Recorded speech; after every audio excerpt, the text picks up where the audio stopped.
magluto tayo guys ng sinigang. Sinigang ba? Yeah, sinigang.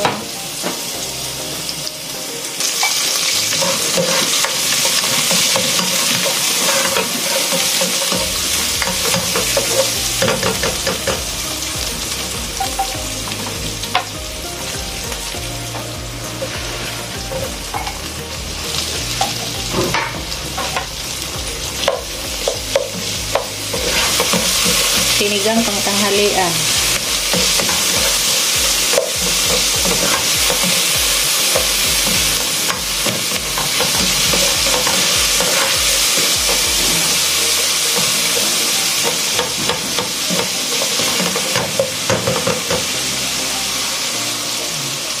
Ito ba? Tuna to guys eh. Subukan ko kung masarap siyang sigangin ngayon. First time ko lang itong titikman.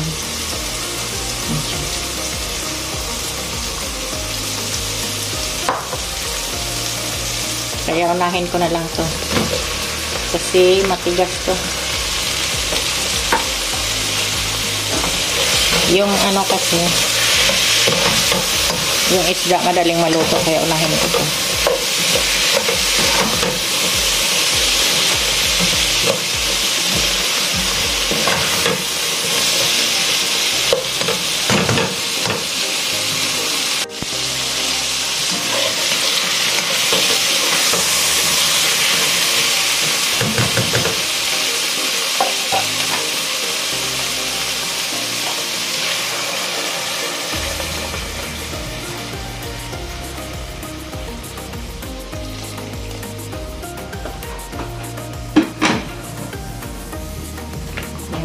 Palambutin ko muna siya bago yung isang yun.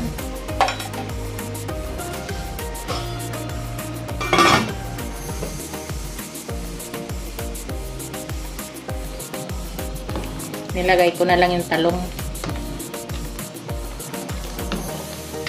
Simpleng luto lang to sa tanghalian namin. Kasi gusto kong tikman yung ano na yan, tuna.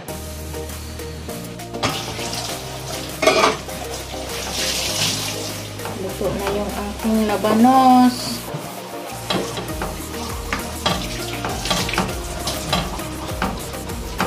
Pero dagdagan ko pa to ng sabaw.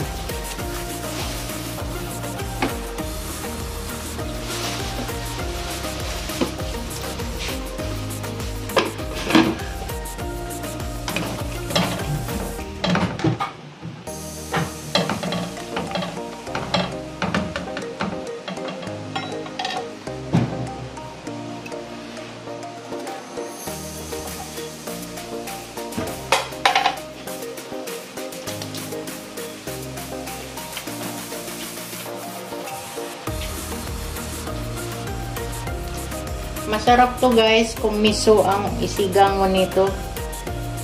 Yun nga lang, wala kaming miso. Kaya ang gamit kong pangsigang, ito na lang, original.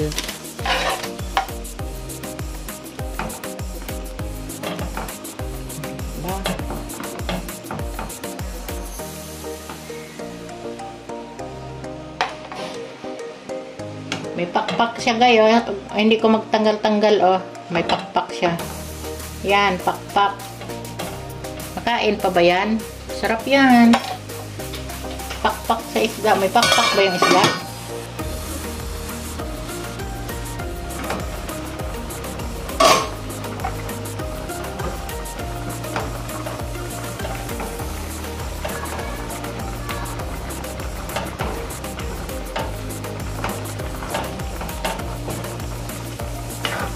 Kunti pa. Lagyan na natin ito.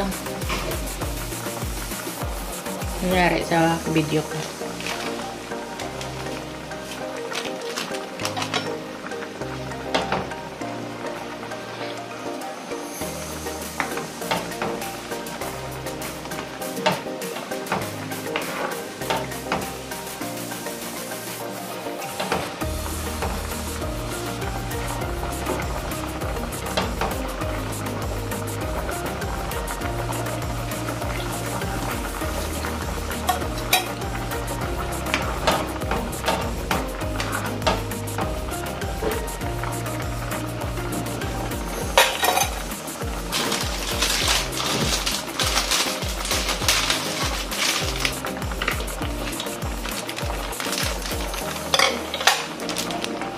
Legit, sarap.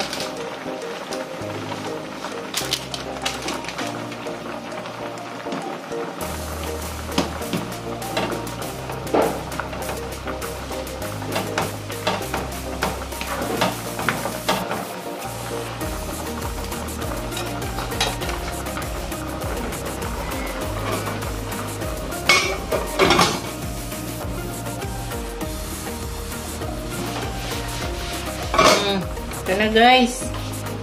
Sus, ang sarap nito. Tapos alam mo kung anong ilagay ko. Talbos ng kamuti galing sa kapitbahay namin. Kinuha ko. Hindi ko ninakaw ha, kinuha ko ha. Talbos ng kamuti. O, diba? Saan ka?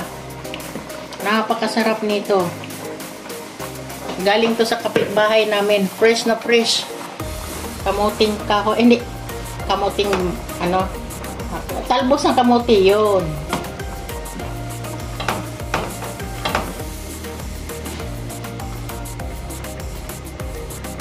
Wala kasi diyan yung kapitbahay namin. Eh ako, naghanap ako ng gulay, nakita ko. O di kinuha ko. Pero hindi ko sininakaw ha. Tikman ko kung gaano kasarap.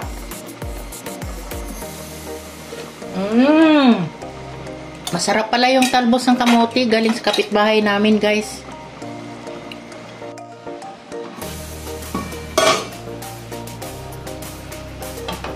Ayan, di ba? Sus, sarap na sarap na sarap. Fresh na talbos ng kamote kasi hindi to galing sa mga palengke. Sa kapitbahay lang namin to. Dati kasi may garden ako, ngayon wala na eh. Binawi na sa may-ari yung lupa. Mahirap talaga yung wala tayong lupa na.